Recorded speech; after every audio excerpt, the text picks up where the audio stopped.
Eric from Datafeedr.com. Thanks for checking out the Ads by Datafeedr plugin. In this screencast, I want to go over all the parameters of the shortcode PHP generator. So here we have, in the right-hand side, our generator. And I'm going to go over most of these fields. And then over here, I'm going to show you the code that it generates, everything except the actual link, because you're creating the link itself. So first I'll show you a simple example with just with the defaults, so basically with everything left blank. So we've already gone over the groups, the number of ads, order by, etc. Let's go down to the container HTML tag.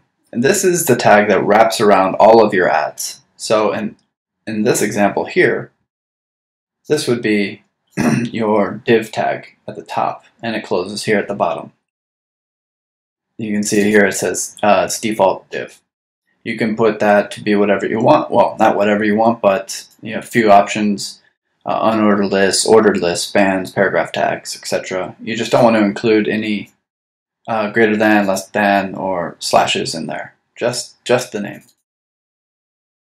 The next one is your container CSS ID. By default, none is there are no CSS IDs created. So you can see for this div, there are no IDs. Same for the container CSS class. So for this div, there are no CSS classes added to it. Now for the add HTML tag. This is the tag that wraps around each of your ads. So in this example, this is your ad, this is your ad, this is your ad. This is the HTML that wraps around your ad. Okay, it's that div, that opening and closing div, again, wraps around your ad and wraps around your ad. So let's take a look at that. By default, the HTML tag that wraps around your ad is a div tag, and you can see that here. And you can add additional classes to that tag. Additionally, there are a few classes and an ID already added to each HTML tag that wraps around your ad. So you have a basic class name, df ad. If it's the first ad that appears in a group, then you'll have the CSS class df ad underscore first. And likewise, if it's the last ad that appears in a group, you'll have df ad underscore last. Each ad has a position assigned to it, so df ad underscore pos underscore 1, 2, 3. And then you also have a unique ID, or an ID, a CSS ID, I should say, and that is returning underscore ad underscore 102. I'll show you why we're using the underscore to begin with in a second. So this will be kind of unique, but if you don't provide any container CSS IDs to your to the shortcode, then these might conflict with other IDs on the page, and that's bad. So let me show you that. Basically, that wraps up the default. That's what you get default out of the box if you don't touch any of the HTML or CSS settings for your shortcode.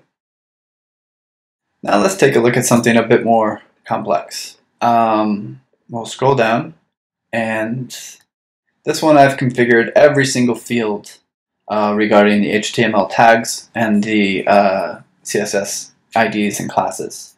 And here's what it looks like. We're running out of room here. Move that over. All right, good. So my container HTML tag, like I said, it's default div, but you can do whatever you want. So I've actually made it an unordered list. And here is how it begins. There's the unordered list tag, and it closes down here.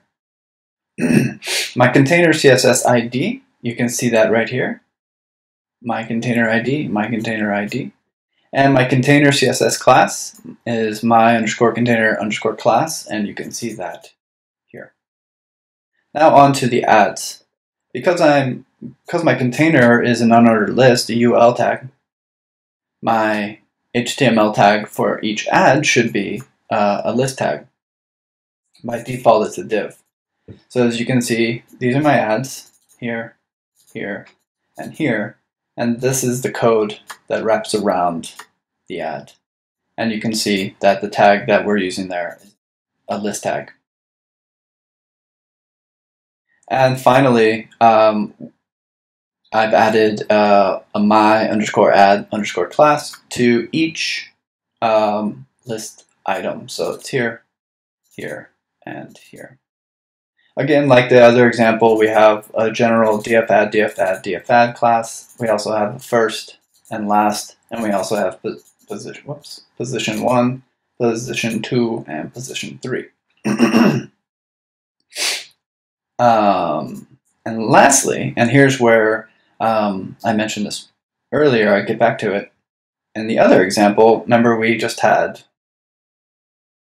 _add102. Now if that ad is for the ID, now if that ad's appearing twice on the page, that's actually not going to be unique, and it should be unique. In this example, if we've given our container a CSS ID, that CSS ID will then get appended to that initial ID. So now it's my container ID _add_15. Same for that. And same for that. So now it won't conflict with other ads and ad groups on your page unless you've given the same ID to it, but you shouldn't do that. So that's a little breakdown of what all of these options are producing, and how you can use them to your favor, and how you can target them with CSS in your style sheets.